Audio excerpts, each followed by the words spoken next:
Original. Unahin po natin ang balita sa Tugigaraw, si DSWD Secretary Rex Gatchalian. Pangungunahan ang pamamahagi na mahigit sa 26 million na ayuda para sa mga libu-libong corn farmers.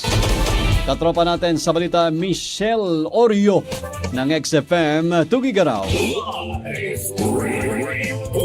Report.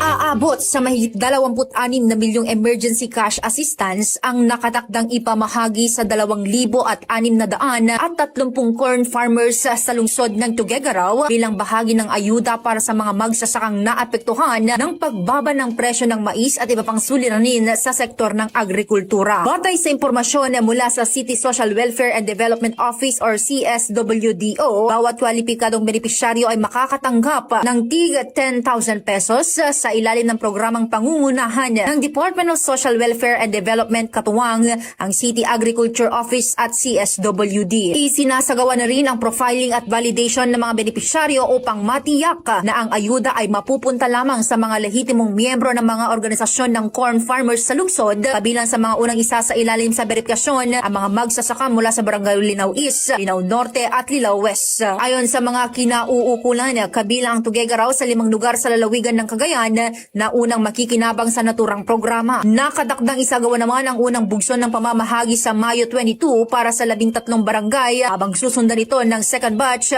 sa May 26 at 27. Inaasahan namang personal na dadalo sa distribusyon si DSWD Secretary Rex Gatchalian kasama si Cagayan Governor Edgar Aglipay upang pangunahan ang pamamahagi ng ayuda at tiyaking maging maayos at mabilis ang proseso ng pagbibigay ng tulong sa libo-libong benepisyaryong magsasaka. At yan ang ating ulat mula dito sa 95.7 XFM Tugigaraw. Ako si Katropang Michelle Oryo para sa nagkakaisang Pilipino sa Pilipinas at sa buong mundo. XFM News.